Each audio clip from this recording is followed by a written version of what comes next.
Welcome back to HRE Insights in 30, where we spotlight the experts, innovations, and ideas shaping risk and compliance today. I am your host, Justin Muscolino, CEO and co-founder of High Risk Education.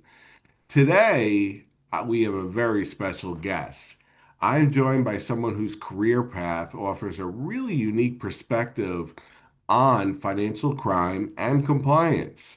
Erin O'Loughlin is the Senior Director of Training at the Association of Certified Financial Crime Specialists, and we know the acronym as ACFCS.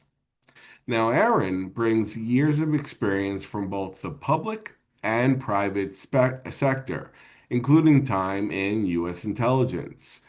And it leads us to her work today. Today she is helping professionals, strengthen AML, fraud, and crypto related work. Now, in today's conversation with Erin, we're going to explore, her background and how it shaped her and her approach to financial crime. And also, what lessons risk professionals can take from that world as they face today's unique challenges, because we do have a bunch. So, Erin, thanks so much for joining me today. I'm so excited to have you here. Thank you so much for having me, Justin. All right. So, you know me, I don't like to waste time. So let's get right into the questions. So first and foremost, on your career path, I mean, Erin, your career journey is a, pretty cool one. You started in U.S. intelligence and then you shifted into financial crime and compliance. Clearly, it's not the usual path most folks take. What pulled you into investigations in the first place? Well, actually, it's more of a personal story than a professional one. Most people would say to you, "Well, I started reading this or being exposed to that, and it sort of led me here." Or I had a mentor. Mine was personal. When I served from 2000 to 2010, as mostly inside of that was a mostly 7 years of it was an operations officer, and then 4 years overseas, two of those in active war zones. So by the time I was almost 30, I had been to two active war zones, and I was also they'd sent me to a place inside the United States to work alongside the FBI, not inside the FBI, but alongside the FBI, because that's what happens inside on US soil. And you can't collect on US persons. So I worked with the FBI on some counterterrorism cases. And with that, I ended up meeting my husband. So it's a personal story. And I said, "Well, I don't want to move overseas anymore." He said, "I've never wanted to live overseas." And I chose family over, a career, but yet I chose family that helped lead me into a different career. So he's been at Bank of America for, gosh, 28 years now, and he has worked his way up. And he actually got my resume to the right person, and that person ended up becoming kind of a mentor to me. I didn't know where I wanted to go. I didn't know what type of role would fit me coming from just intelligence. I have a social work degree, for Pete's sake. And so I thought, well, I know the counterterrorism and terrorism matrix inside and out. I've studied what the road to 9/11. I've studied what happened before that. I've been on the ground. I have a lot to offer a company, but I don't know where to go.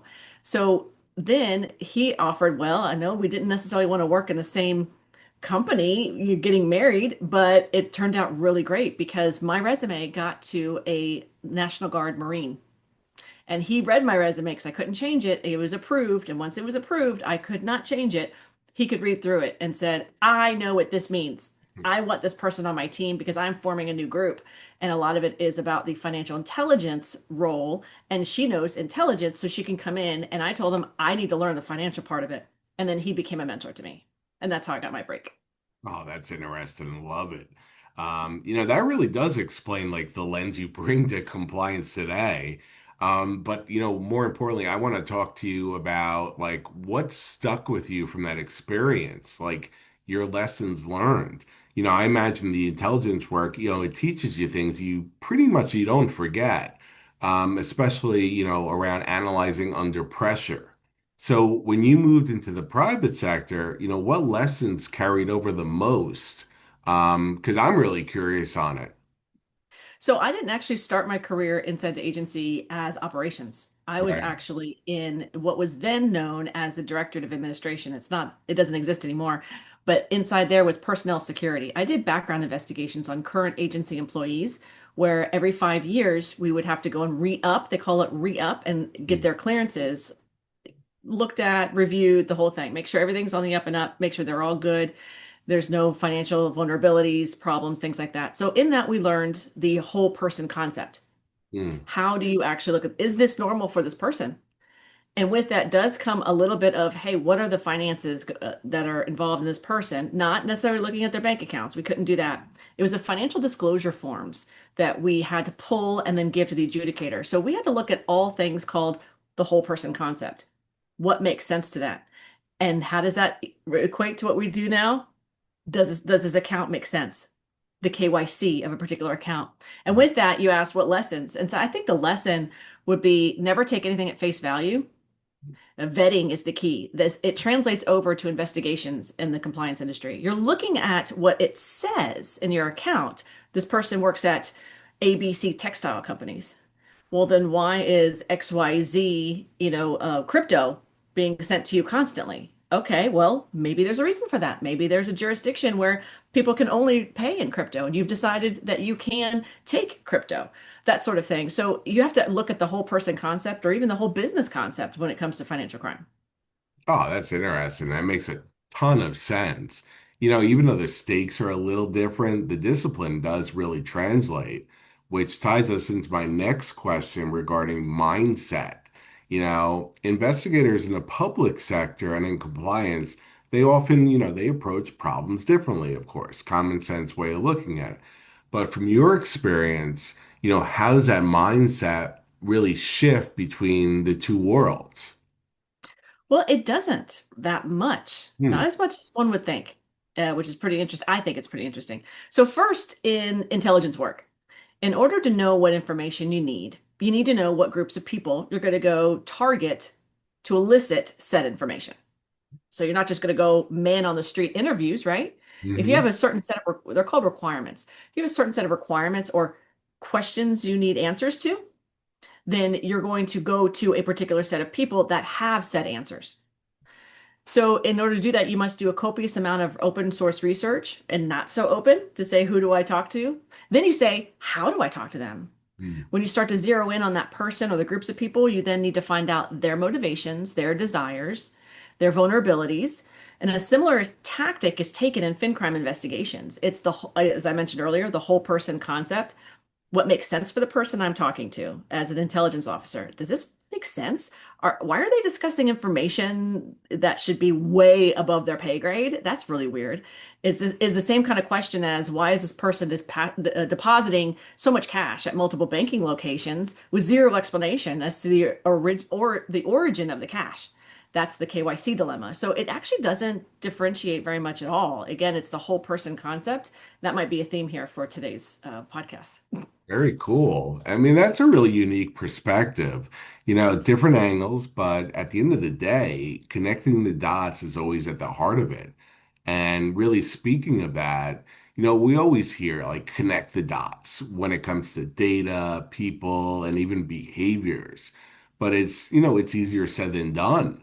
So how does your Intel background really shape the way you spot red flags, which is by far my favorite thing to train on, and I think I always do. Yeah, I do too, because it's once you see it, it's like a beautiful mind, right? I'm not saying I Yeah. have the beautiful Russell Crowe beautiful mind. I'm saying Close. it's funny it's pretty cool to say, oh, someone taught me how to look at this, and now you see things sort of pop out from that spreadsheet that you're looking at and going, oh Yeah. my gosh. So to go back to your question is, connecting the dots across data and people and all that of why when I did it in intelligence and how it compares to today. So when I was doing it in intelligence, in order to deploy to a particular country, I had to do my best to understand the geopolitical situation, the landscape on the ground. Were there any citizen-led uprisings that were brewing? Was it a full-on war zone? Was I going to a war zone instead of just a irregular second or third world country? What were the latest headlines regarding the political party in power? Any thoughts on those headlines in the open source information about where the government in power was headed? It would give me insight into what I might be dealing with on the ground.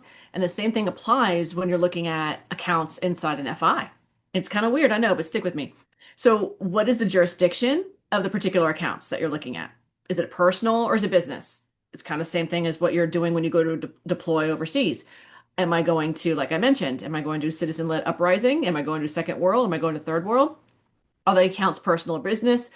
Am I going or looking into accounts that are a high, medium, or low risk labeled FATF country? That's a huge one. That's the first one you should always look at. What's the level of risk as far as what FATF has labeled? What are the common practices in moving money in that country? Is it hawaladars only, Hmm. meaning the Islamic way of moving money, which is a trust-based system from one person to another? Is it all electronic ETF? Is it all ACH? Is just knowing what the common practices are is hugely important. Again, what is normal for the jurisdiction? How does that differ from neighboring countries? That's a big one I think that we really fail to see a lot in our compliance training and especially in our investigations. You're seeing something only in this one country, only in Russia, only in China, only in Nigeria, only in Cuba. No, no, you look at, well, not Cuba, but you look at the neighboring countries. If it's landlocked, what's going on in the geopolitical landscape in other countries? For instance, say there's a lot going on in Nigeria right now. A lot. The persecution of Christians that are happening in Nigeria is amazingly horrific. And what is happening to those people? The people there are going to be dispersing to the north. Boko Haram is located in the north. They're going to be dispersing. You're going to see a different way of money movement, a different possible geopolitical landscape in the neighboring countries there. What does that mean for FATF? Does that make it a higher risk? Who knows? They have to do that. They have to look at that. And maybe you can bring the information to FATF to say, we're seeing a lot of weird movement out of Cameroon or out of whatever other neighboring country, say along the Northern African region. So you need to know all those things. And so those dots together form a picture for other people, for other groups such as FATF, law enforcement, all that stuff. And how would you ever know to look for these firms if it's if it's even popped up in your firm? You have to look at that. So yeah, I've got a lot more in my head that I want to talk about, but I think that would take another half hour. That's why I'm stumbling at the end. No worries. That's really cool. That's a really nice and practical way of looking at it. Because, we both know risks rarely announce themselves. Like, hello, I'm knocking at your door right now. But, when we talk about the best way to train people and, what they remember the most, the red flags or various examples really do hit home. And you got to know what you're looking for. And that kind of brings us to how compliance teams really do keep up with everything changing right now. Because, we both know this is a crazy world we live in. So, in regards to like the skills, right? Compliance pros today, they're juggling a lot. Crypto, AI, we have these changing regulatory updates all the time, and it's quite overwhelming. So from your background, what skills or habits do you think help teams thrive in today's type of chaos? That one's interesting because I actually have three suggestions Cool. and I'll go through them. Hmm. So the first one is, well, information is king, right? I'm a former intel officer, intelligence. Our world thrives on information. So my suggestion is if any firms, no matter FI, FinTech, any MSB, doesn't matter, run quarterly fraud AML intel exchanges inside your firm. There's just not enough information going from one group to another inside a firm, let alone outside, say organizations, associations, that sort of thing. But start on the inside so that your investigators can hear, wait, there's a big rise in mortgage fraud. Man, I don't normally work mortgage fraud, but there was something weird that happened in an investigation I was just working on regarding real estate that popped up. That was odd.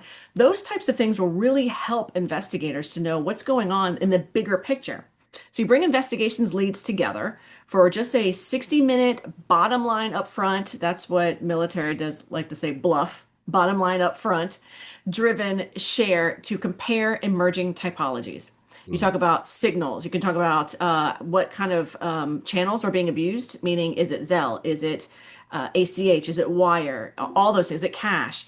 And they can be able to see this. And then you can align on certain metrics like time to detect, what's your case cycle time, what is the cross referral conversion, and the big one that I actually heard a lot when I was inside FIs was the false positive rate. Right. Any kind of information you can talk about as far as why was that a not a no SAR or your no SAR turnovers, that sort of thing. Also, SAR quality and feedback and the top three indicators of what to look for next quarter. So maybe you can actually have come up with 2 to 3 joint actions with owners to say, what are you going to accomplish next quarter? And then that way you can come back to the table and say, wow, we've had a drop in real estate fraud, but a big rise in crypto, that sort of thing as examples. So those information exchanges inside your firm would be so helpful. The second one, this is more from for the data folks, the big data brains and the tech brains in the room, pen testers. I think they're fantastic. At Western Union, I sat in the digital offices with all of, well, not all, but a large part of the San Francisco pen testers that were there. I just loved watching them. They would run around the room and talk about I guess you'd call them in my former world, war games. So you would red team, blue team. Red teams are the attackers, blue teams are the defenders. Red team the controls, and blue team the playbooks. Run also again quarterly red team exercises. You got to emulate what the bad actors are doing to try and get into your systems. This is a tech thing, not necessarily a cash thing. Get into your systems to route around your monitoring. And then you got to mix up the typology. You got to talk about how crypto plays into it as well. If you even have that kind of platform in your FIs, depends on what you're working with.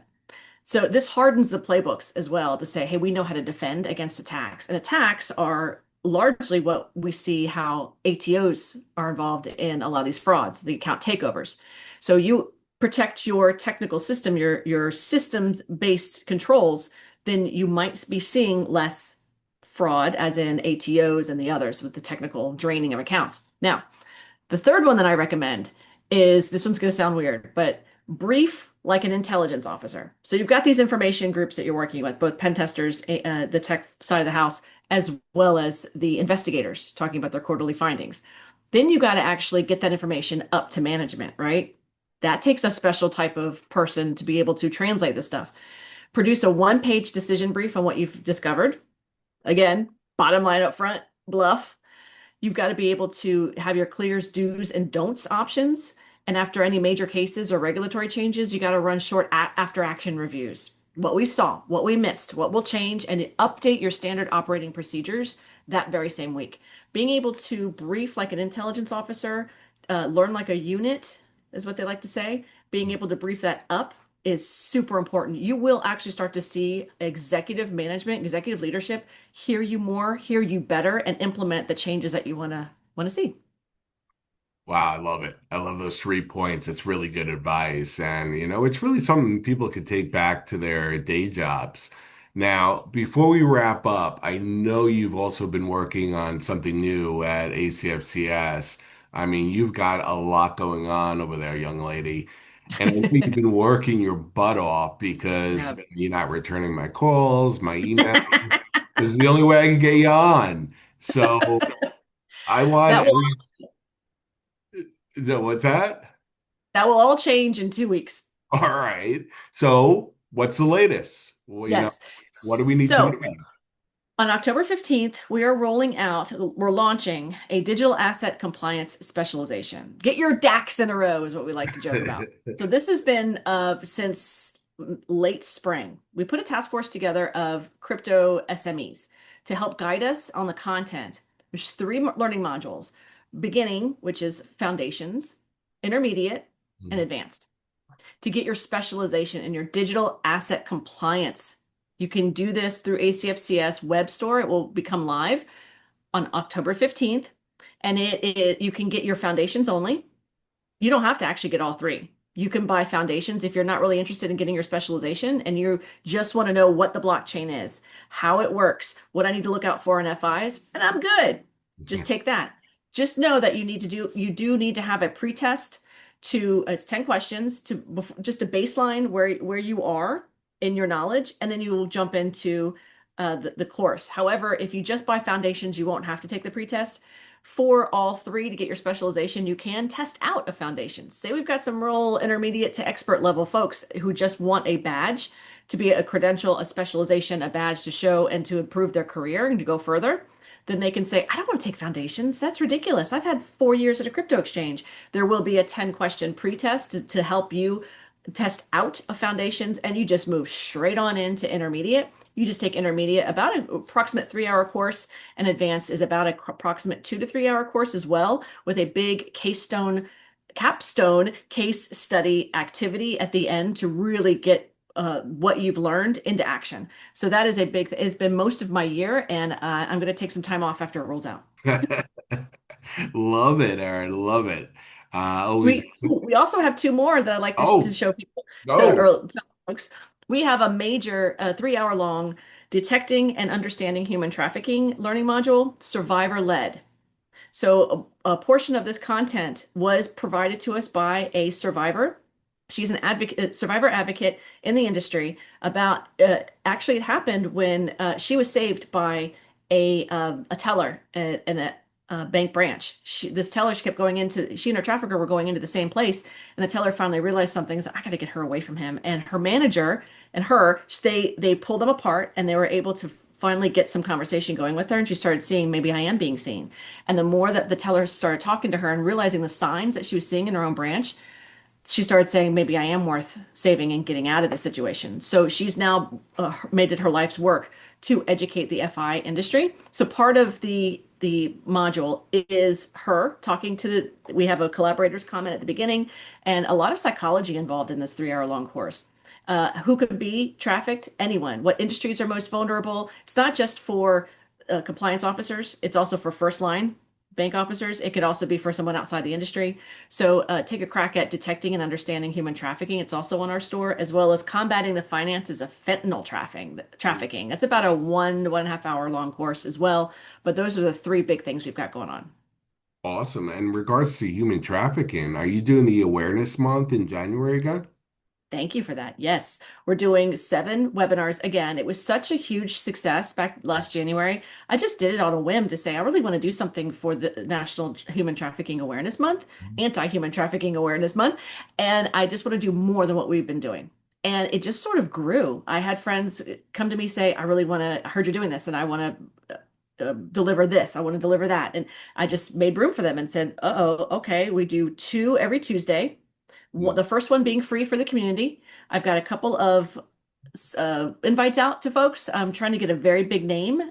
Keep your fingers crossed. This very, very big name who's very big in this industry to come and open it free to the community. But then the other 6 every Tuesday, 2 webinars, they're all for members. So if you want to watch the whole thing, all 7 of them, just pay for your membership, and you're in.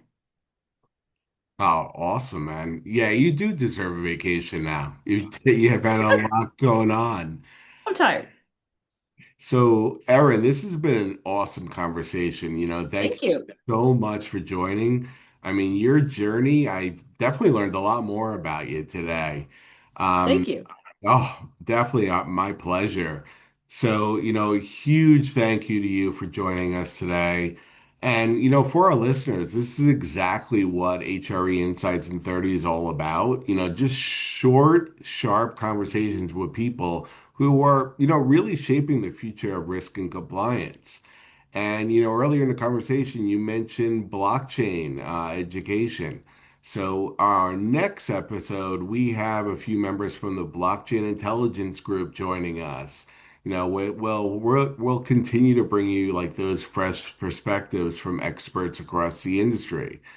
To everyone, thanks for tuning in. And until next time, keep learning, stay curious, and take care. Thank you again. Thank you.